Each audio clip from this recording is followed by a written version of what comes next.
We started pulling this event together about a month ago, and I put out a call for app developers here in LA. And within an hour, I got 2 introductions to people who had zombie games. You were one of them. And so suddenly I discovered there's this whole zombie phenomenon. Actually, if you guys go to iTunes and you go to app links in the top right-hand corner, the 5th thing down is zombie games, which is a whole page. How many zombie games are there now? More than I can actually play. It's a lot of zombie games. It became a cultural phenomenon. And when we started the game, I think we were the few ones that, we had the idea, okay, let's make a zombie game. And we quickly realized that we were not alone.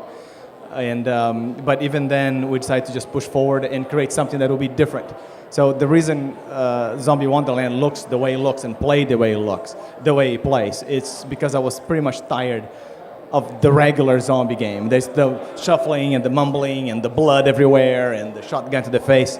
Of course, I incorporated all those elements because that's what makes zombies fun. So were you a leader? I mean, did you already say, I need to make a zombie game, or did you see people doing it first and then you jumped on the bandwagon? I saw a couple titles. When I saw those titles like Minigore, and I said, okay, I can do this, or I can do better. So I've been working with games since '97. I work with computer graphics since before the mouse came out. And then we decided to just start our own company, and it's an indie company at the strict sense of the word. It's a small operation. I'm a one-man band that outsources whatever I cannot do.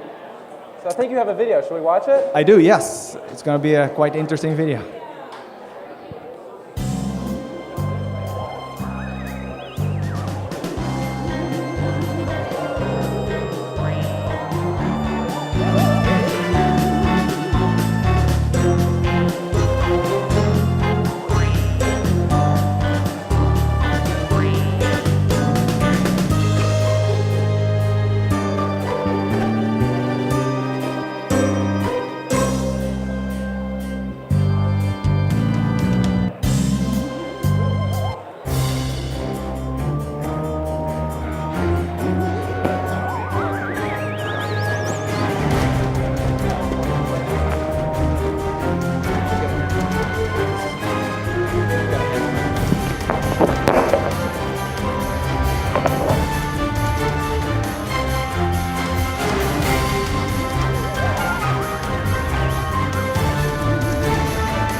That was fun.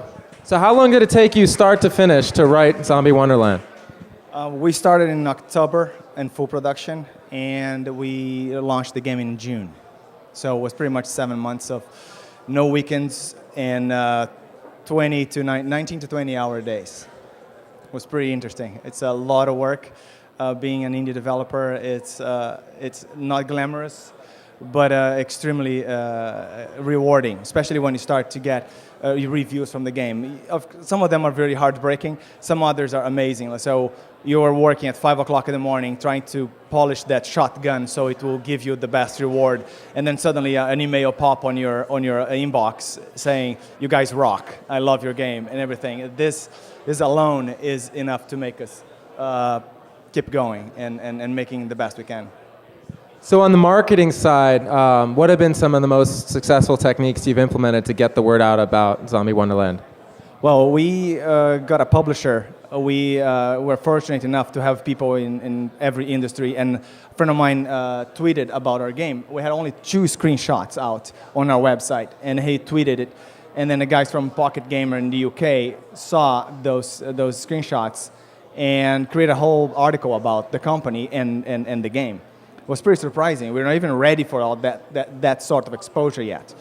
And then a couple of days later, Chris Baiati from Chilingo contacted us. Like, well, I love the look of your game. I'd love to know more about it.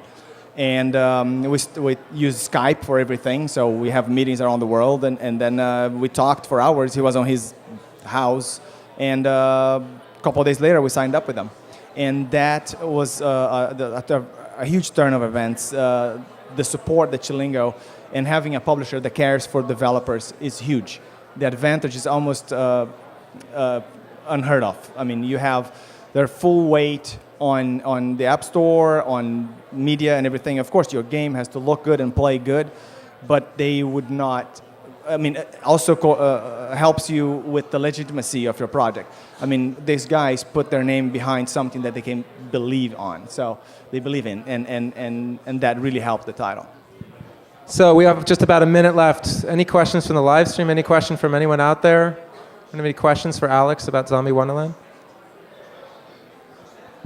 You want to wrap up? Any last words? Just like, can I take it? Just say how we made this game. It's just me and my wife, and our soundtrack came from Finland. Our publisher is in the UK. Our coders are in Halifax, Nova Scotia. Our concept artists are in Miami. Our animators are in San Francisco. And we sit on that desk that you guys saw there, surrounded by cats, trying to get the game out. And we did it. So we are like, we believe that we're kind of like those guys in the 80s and 90s that turn out games on their own. So we're pretty proud of the title, and I hope you guys enjoyed it. Thank you. Alex, thanks again for being here tonight. Well, that's really one of the reasons we started this event. I mean, there's app developers, indie developers like Alex, incredibly creative people who are toiling in dusty basements with cats and giving them a chance to come into the limelight. So thanks again for being